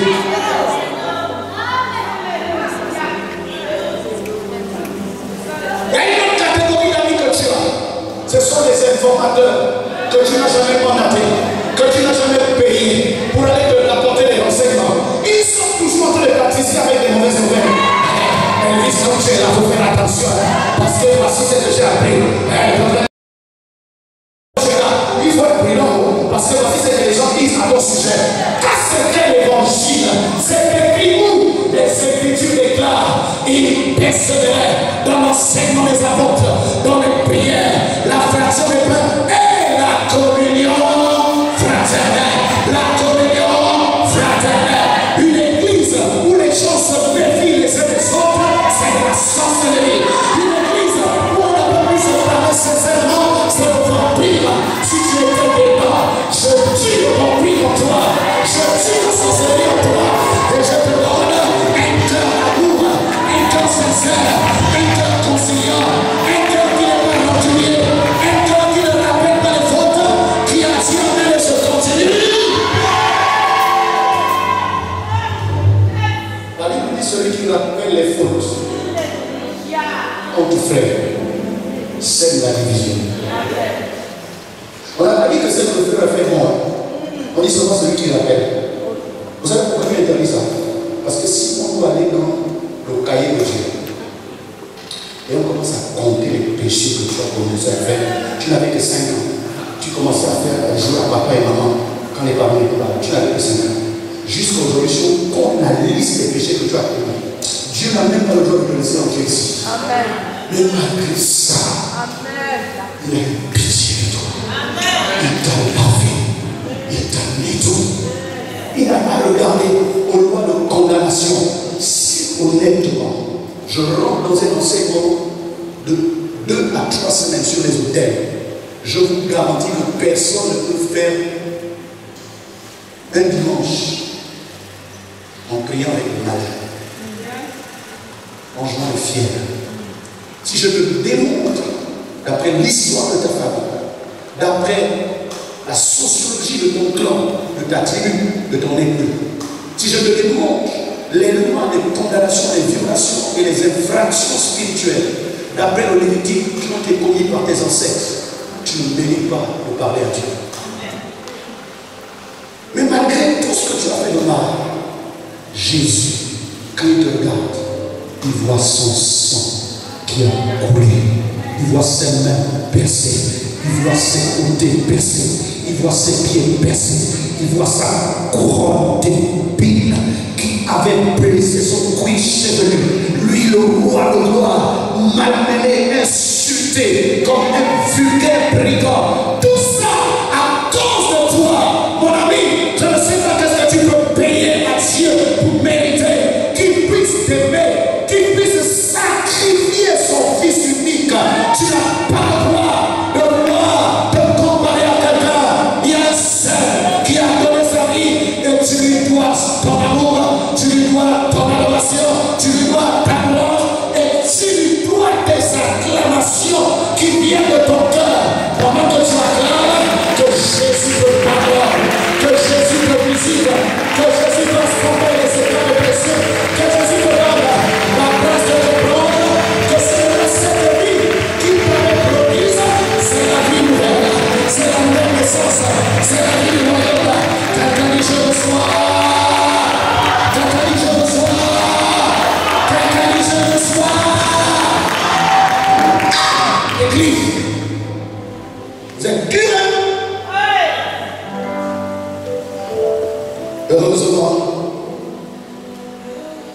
que quand je lis les Écritures,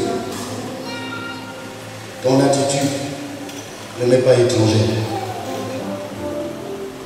Après avoir marché toute une journée avec Cléopas et son frère, en route vers Emmaüs, après avoir accepté d'entrer dans leur maison, accepté de dîner avec Cléopas et son frère, c'est quand il a prié à sa manière, ce n'est que là que les deux disciples d'Emmaüs ont reconnu Jésus. Et quand ils reconnaissent Jésus, écoutez bien, Jésus leur dit, oh, toujours lent à comprendre ce qu'avaient prédit les prophètes. Ne fallait-il pas que le Fils de l'homme souffrit entre les mains des païens, qu'il soit enseveli et qu'il ressuscite à la mort? Je vous ai entendu, je vous ai observé, et je me pose la question de savoir pourquoi on fait comme si vous ne savez pas pourquoi il y a tel problème. Vous ne comprenez pas pourquoi il y a telle trahison. Vous ne comprenez pas pourquoi il y a tel scandale. N'ai-je pas dit qu'il est impossible qu'il n'y ait pas de scandale? La seule chose que je vous interdis, c'est d'être l'auteur. Malheur à celui par qui viendra le scandale. J'explique quelque chose que je vais faire la parenthèse. Le scandale, c'est pas le frère qui avait volé le sac des riches le Libanais et qu'on a montré à la télé. Le scandale, c'est quand quelqu'un a volé le sac des riches, il a reconnu le nom de son patron, il a même signé la reconnaissance des dettes, et toi tu prends une affaire qui s'est passée dans un lieu de travail, tu mets ça sur les réseaux sociaux. Pour montrer à la face du monde entier que le frère en qui vous aviez confiance là, c'est un voleur de sac des riches. Le scandale, c'est la divulgation. Parce que quand tu divulgues, tu insultes Dieu. Tu déshonores Dieu. Tu es en train de dire à Dieu, Dieu, tu es un menteur, tu n'as jamais sauvé ce frère. Entre le fils de Noé, qui a vu le premier, la nudité de Noé, et le deuxième qui a marché à reculons avec un habit pour couvrir la nudité de l'homme, qui a été plus saint que l'autre? Tous les deux ont vu la nudité. Donc le péché, ce n'est pas de voir la nudité. Le péché, c'est d'aller mettre dehors ce qui va alimenter les païens pour qu'ils endurcissent leur cœur et ne se convertissent pas. Je sais que tout le monde ne peut pas dire Amen, parce que vous êtes des champions comme des procureurs qui sont eux-mêmes des déconneurs, mais qui prennent plaisir à envoyer les autres en prison. Heureusement que la prison là, il y a toujours une place pour tout le monde. Même s'il n'y a pas la place, on va créer la place aussi pour toi. Le scandale, c'est quand tu prends plaisir à exposer les faiblesses de ton frère, à exposer les faiblesses de ta soeur, à parler de ce qui ne marche pas. Tu oses dire aux gens, elle ouvre la main, elle a le sida. Mon Dieu! C'est écrit.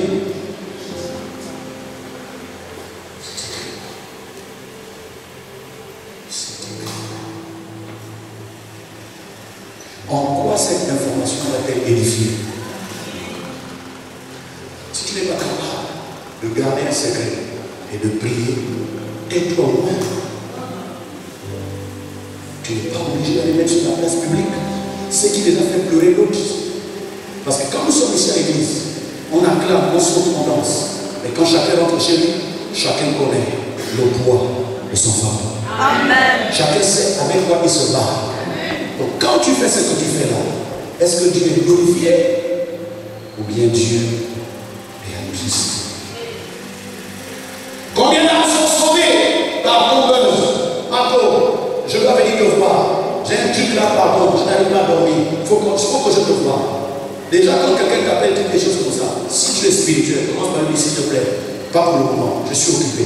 On se verra quand j'aurai le temps.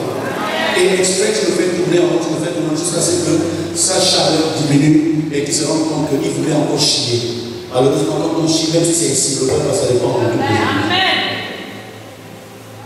Les rapportages, les rancunes, les animosités, les inimitiés. Moi, je ne parle pas à terre. Moi, je n'aime pas terre. Selon ce que Georges là a fait, vraiment dans cette église-là, la chance là, vraiment, en tout cas, comme papa lui-même ne voit pas que c'est une Jézabel, en tout cas, c'est écrit. vas gagner combien d'âmes au Seigneur avec ça? Soyez la bienvenue, mes fils. Écoutez-moi bien. Paul n'était pas parfait.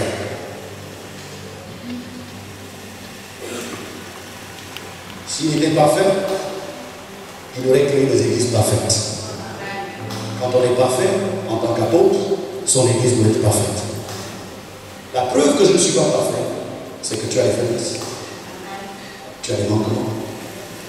Et si vraiment Dieu m'avait appelé pour que tu n'aies pas de manquements, il m'aurait envoyé sur la terre comme étant Jésus. C'est le seul dont on dit qu'il n'a jamais péché et dans sa bouche, il ne s'est jamais trouvé le mensonge. C'est le seul. Même quand on parle de la justice de Job, quand Job a été frappé par les problèmes, Job a murmuré, Job a douté, Job a parlé mal à Dieu, il a parlé fort à Dieu. Donc Job n'était pas aussi parfait que ça. Même quand on parle de la justice d'Enoch, s'il était si juste que ça, pourquoi Dieu était obligé de le prendre? C'est parce que Dieu avait donné une grâce à Enoch qui était pour 300 ans. Passé 300 ans, les défauts d'Enoch devaient venir au grand jour. C'est la raison pour laquelle, malgré vos jeux et vos prières, certains doivent mourir.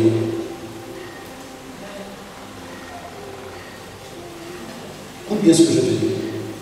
Aucune prière ne peut modifier le plan souverain de Dieu quand il s'agit du salut de l'âme. On peut tout négocier pour les autres bénédictions, mais quand il s'agit du salut de l'âme, Dieu dit non, ça, je ne peux pas changer. Il y a des gens qui ont jeûné, prié, ils ont fait des offrandes de portée extraordinaire dans l'espoir que Dieu leur donne un poste de ministre. Dieu qui connaît toutes choses et qui sait que si lui-là, je le mets ministre, il va aller grossir les rangs des fréquentants des temples boutiques. Parce que là-bas, c'est le feu. On te montre en live. Et on te propose matin, midi et soir, si tu veux être en sécurité, je t'amène chez mon papa, je t'amène quelque part, je t'amène quelque part. Et comme Dieu nous connaît, vous savez, je peux faire semblant, toi tu peux faire semblant devant moi, mais Dieu nous connaît. Amen. Dieu sait ce que tu peux supporter, Fabrice, et ce que tu ne pourras jamais supporter, même si tu es né dans l'église. C'est pourquoi Joseph n'a pas joué les costauds. La grâce agit aussi dans certains lieux. Quand tu te retrouves à un mauvais endroit, la grâce dit, si c'est là-bas, je ne viens pas avec toi. Si tu veux que je te protège, fuis là-bas, viens me trouver là où je suis. C'est pourquoi Joseph a fui.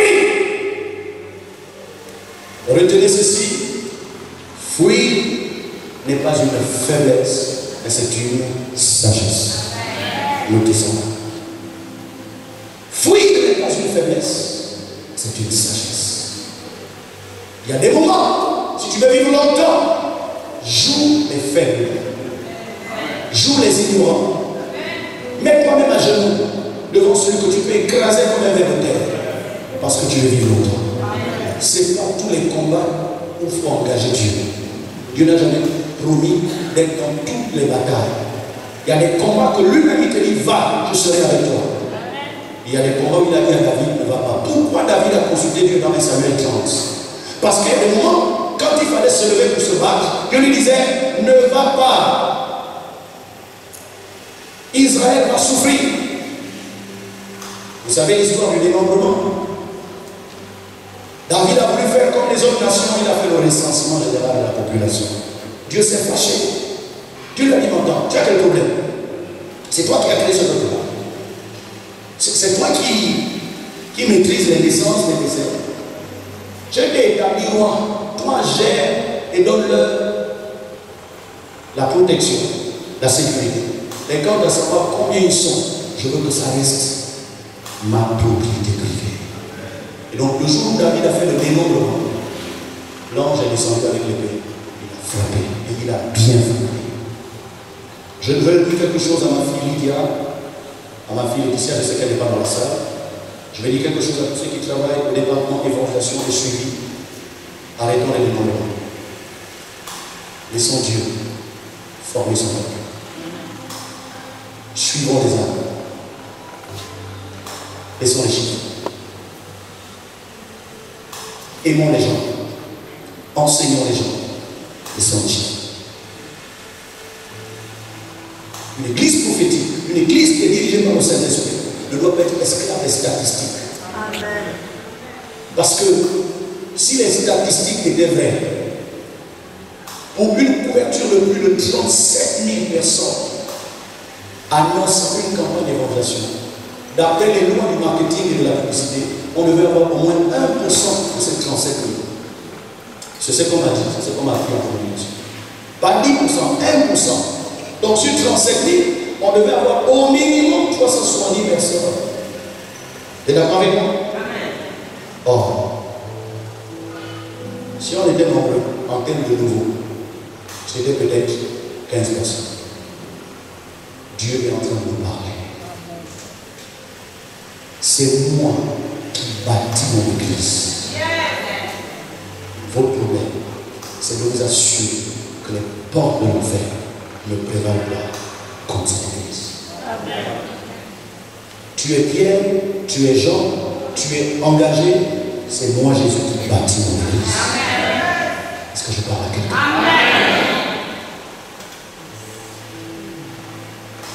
Servons Dieu avec humilité. Et le premier qui a besoin d'humilité, c'est moi.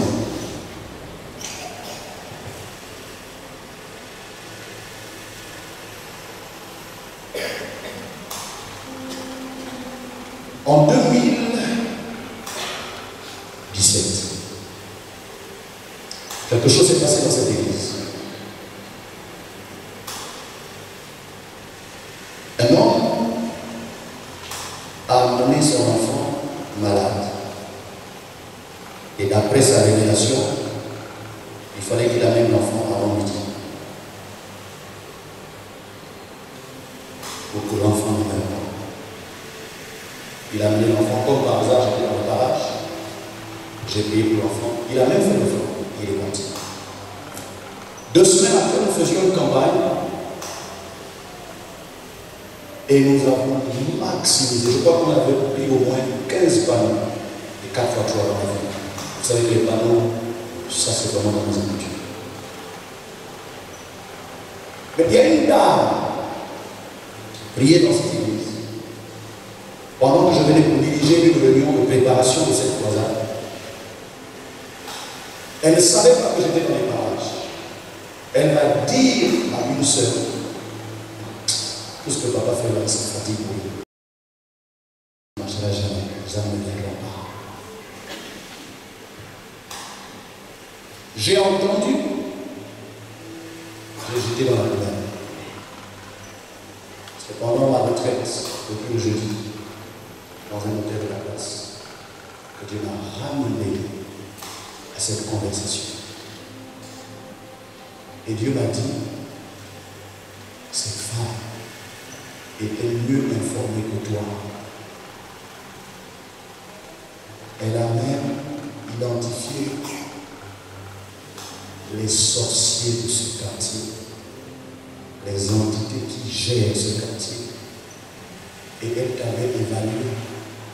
Et elle savait que tu n'étais pas entouré d'une armée capable de vaincre et de terrasser les esprits des lieux pour espérer que les âmes captives soient sauvées.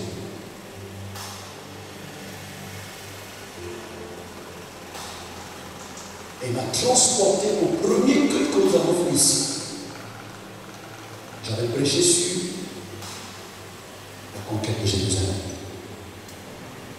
qui s'appelait Jébus à l'époque, qui était occupé par les Jébusiens. Et quand David et ses hommes arrivent, il avait déjà reçu l'onction royale depuis. Il avait déjà géré Juda depuis. Il avait même géré Tsiklag depuis. Au moment maintenant où il doit entrer à Jérusalem, où tous les rois doivent veiller sur tout Israël, les habitants de Jébus, l'ancienne appellation de Jérusalem, vont dire à David, David, tu n'entreras pas ici.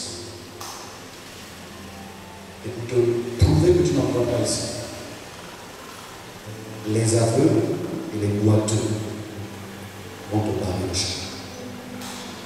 J'avais prêché en son temps et j'ai posé la question, humainement parlant, est-ce qu'une armée qui a des aveugles et des boiteux peut résister devant une armée d'hommes bien portants? C'est non. Oui ou non? Est-ce qu'une armée composée d'aveugles et de boiteux peut résister devant une armée d'hommes bien portants? Non. Mais d'où vient que des aveugles et des boiteux empêchent David, l'homme guerrier depuis sa naissance, qui a tué les lions des ours, qui a terrassé Goliath, qui a mené les guerres contre les Philistins, au point que Saül l'a même établi commandant en chef de son armée? Comment des aveugles et des boiteux font barrer le chemin à la vie? C'est là que j'ai compris, bien-aimé, que nous avons beaucoup lutté avec la chair et le sang. Nous avons traité avec l'âme. Nous avons touché les émotions. Nous avons touché les cœurs. Nous avons parlé à l'internet. Mais nous n'avons pas compris que les enjeux sont spirituels. C'est pourquoi, comme par l'extraordinaire, nous faisions des campagnes à l'extérieur et qu'il y avait 100, 150, 200 personnes. Quand par l'extraordinaire, ces personnes arrivaient à l'église, c'était le premier et le dernier dimanche de leur arrivée. Pourquoi? Parce que les Jébusiens, composés d'aveugles et de boiteux, ont fait la défense en ligne. Ils ont encerclé l'église. Ceux qui sont là, ils ont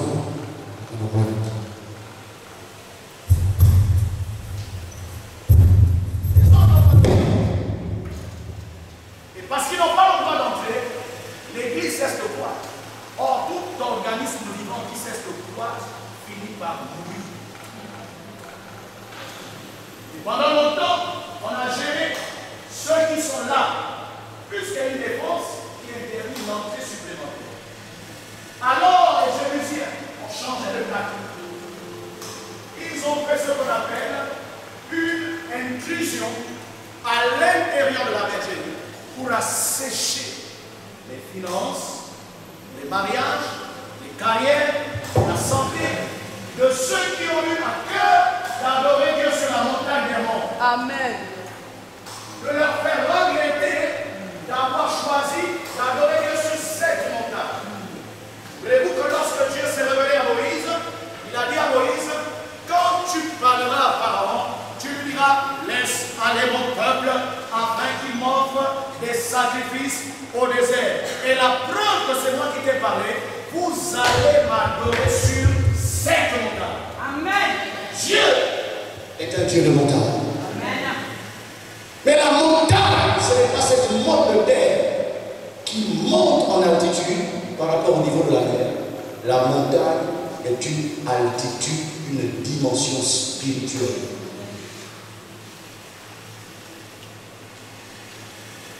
Toi, parmi les raisons qui ont conclu à ce que je te choisisse pour te mettre pasteur, quand tu es venu pour la conférence de l'église, j'ai vu un grand potentiel de prière en toi, particulièrement dans le combat spirituel, mais tu as baissé. Malheureusement, le titre t'a fait absorber l'énergie auprès des brebis, et ce qui te caractérisait a été mis de côté.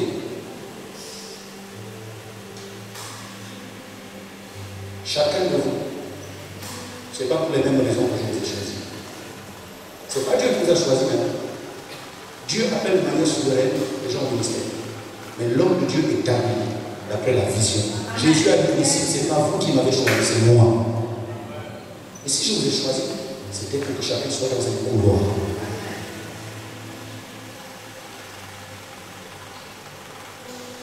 Les démons ont profité du fait que Paul était en prison pour aller semer le désordre à Corinthe. Quand Paul était debout, un homme ne peut pas coucher avec la femme de son père. Quand Paul était debout, la Sainte Seine devait pas être un moment d'humiliation. Les gens qui n'ont pas assez à manger, qui voient comment les autres mangent, et eux ils sont avec la faim, Parce que ceux qui ont les moyens, ils ont mangé et ne leur ont pas donné. Souvenez-vous que c'est l'une des raisons qui avait amené les maladies et les morts prématurées dans l'église. Il ne parle pas d'une autre église, il parle de l'église de Corinthe. Et ça, c'est ta responsabilité. Pourquoi?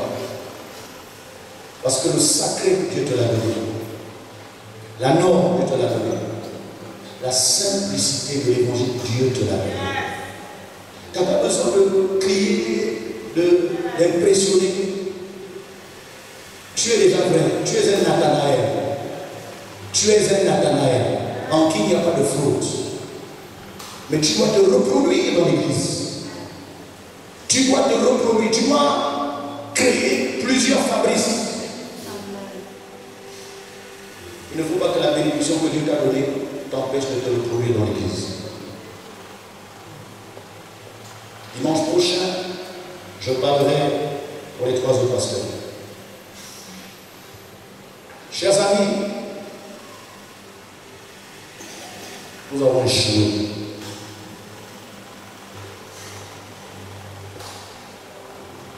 Nous avons regardé dans la mauvaise direction. Pendant qu'on nous montrait la lune, on a regardé le soleil. Pendant que Dieu essaie de nous orienter dans une certaine direction, nous on s'est laissé distraire par ceux qui nous montraient la direction. Mon Dieu, que celui qui prêche pour son ventre ou pour Dieu, le plus important c'est qu'est-ce que je gagne? Est-ce que je grandis? Est-ce que je connais mieux Dieu? Si lui veut se perdre et aller en enfer, c'est son problème. Moi, je veux connaître. Amen. Christ est la puissance de sa résurrection. L'Église, en ces temps qui sont les derniers, ne peut espérer prospérer que par la puissance de la résurrection.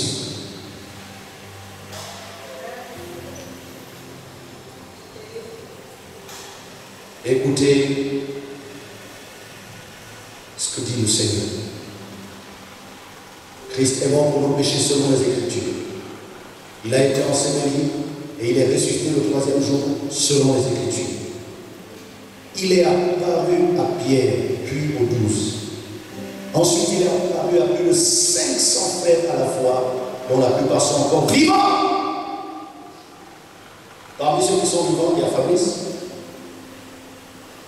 Ici, il ne s'agit pas de la mort physique. Il s'agit de la mort spirituelle.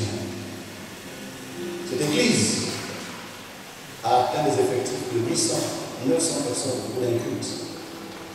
Mais Dieu m'a dit, plus de 600 à 700 parmi eux ont eu la grâce de l'apparition du Seigneur dans leur finances, dans leur santé, dans leur mariage. Si c'est pour le mariage, je ne connais pas d'une église à Libreville qui marie autant carrément. Et qui ne marie pas avec la bouche, mais qui s'implique pour que ses fils soient correctement mariés. Mais malgré les apparitions du Seigneur dans ces différents domaines, plusieurs sont morts. Plusieurs ont reçu le venin du serpent. Plusieurs se sont laissés empoisonner. Pas parce qu'ils ne savaient pas ce qui se passe, mais parce qu'ils ont fait le choix de se faire piquer et de ne pas utiliser l'antidote. Parce que c'est une chose que d'être piqué. Mais quand on veut vivre, on cherche rapidement l'antidote.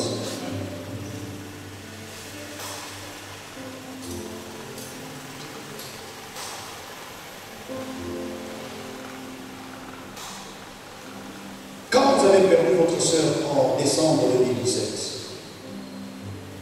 quelle consécration, quelle prière, quelle recherche de Dieu avez-vous faite pour dire Seigneur, s'il y avait une porte ouverte, montre-nous la porte ouverte, sécurise-nous. De 2017 à aujourd'hui, il n'y a pas eu de mort physique, mais il y a eu plusieurs morts spirituelles. Et même parmi vous, beaucoup chantez juste parce qu'il faut quand même chanter. Votre esprit n'est plus là.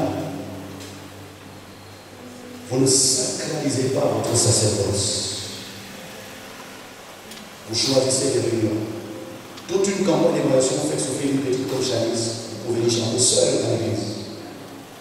Parce qu'il fallait que moi, pasteur, ou bien Boutilla, vous donne encore les ordres, alors que la campagne a été médiatisée. Voici donc des exemples qui montrent que nous avons besoin de retrouver la puissance de la résurrection. Nous avons besoin de nous souvenir qu'il est vivant pour nous sortir de la torpeur, pour nous sortir de la mort et de la lourdeur qui a caractérisé la mort de Jésus. Que vous le vouliez ou pas, quand Jésus meurt, même si on sait qu'il va ressusciter, mais pendant qu'il est mort, on est découragé. Et le ministère, c'est la même chose. Il y a des moments, même quand tu viens à l'église là, au fond de toi, tu viens avec la force d'un homme, avec la force d'une femme. Mais tu es découragé. Quand tu te dis, mais ce que j'ai essayé de faire, ça n'a pas marché. On a fait des choses, ça n'a pas marché. On a voulu faire ça. Mais on a encore fait comment? Tu es découragé, mais tu viens quand même au nom de la fidélité. Tu donnes comme si tu ne donnais pas. Tu sèmes comme si tu ne sèmais pas. Tu as l'impression qu'au lieu que les problèmes soient réglés, ils se multiplient. Même en parlant, c'est le découragement.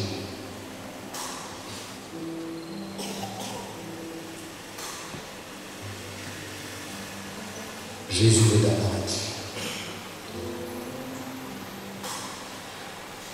Je refuse que tu arrives à la Pentecôte tel que tu es là.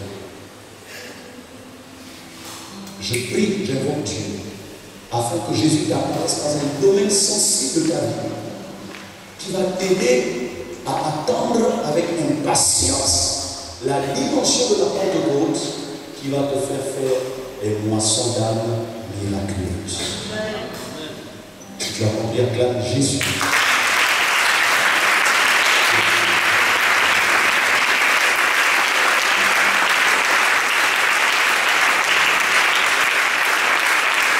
Tu peux encore acclamer Jésus.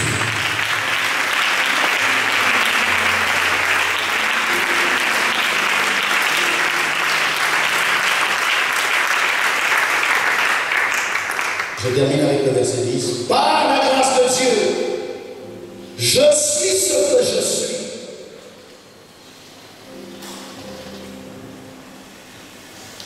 Si hier, tu as pensé que je te nargue avec mes costumes, que je te nargue avec mes voitures, que je te nargue avec mes expressions quand je prêche, je te demande pardon.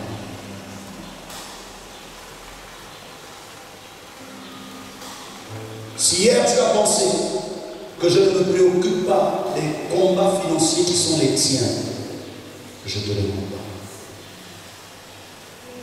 Mais je suis ce que je suis.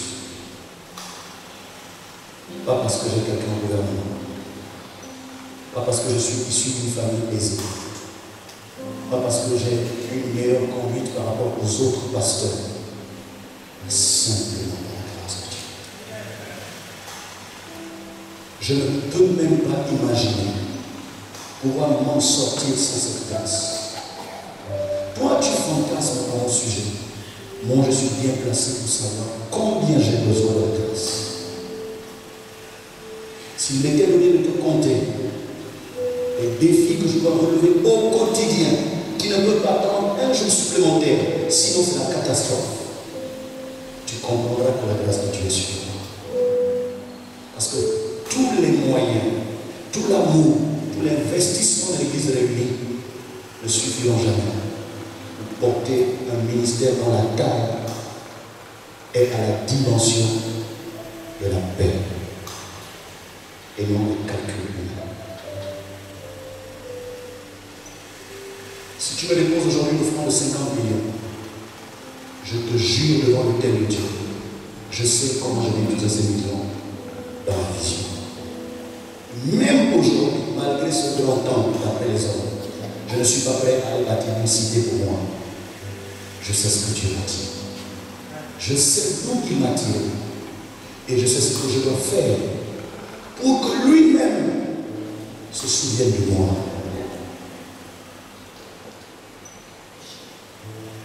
La grâce a fait qu'en 2012, j'ai expérimenté des visitations financières qui m'ont permis en peu de temps de bâtir une maison. Mais que cette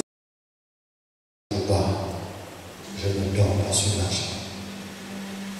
En 2012, 2013, 2014, 2015, j'avais 3 comptes dans des banques différentes. Aujourd'hui, ça fait plus de 3 ans que tous ces comptes sont au rouge.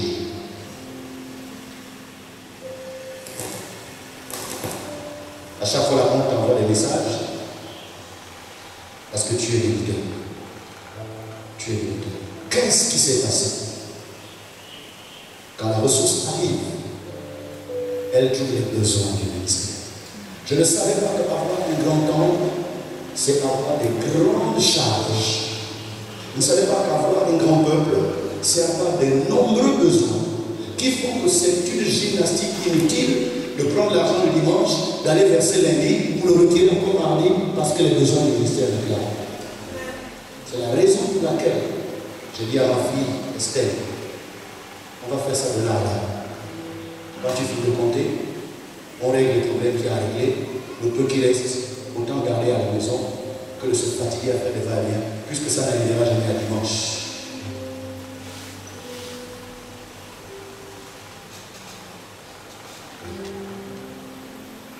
Je ne te dépouillerai jamais. Je ne t'enverrai jamais au suicide. Amen. Je ne serai jamais cynique, trouvant du plaisir à te voir couler. Si un jour tu as pensé ça de moi, je te demande pardon. Ce n'est pas la vérité. Je peux être dans les chaînes aujourd'hui comme Paul. C'est la volonté de Dieu. Paul n'a jamais prié pour demander à Dieu de le faire sortir de la prison.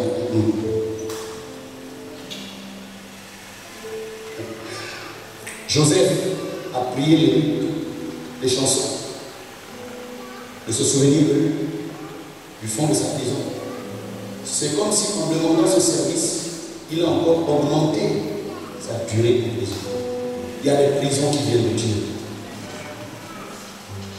Il y a des blocages qui viennent de Dieu.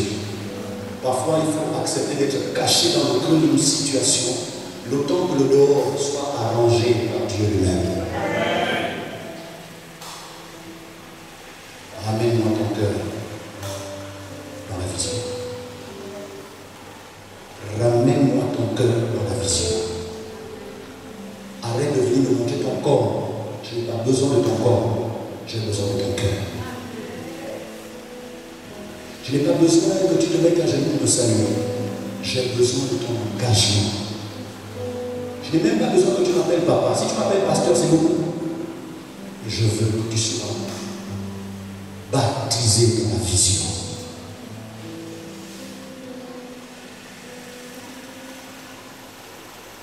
Jésus, nous sommes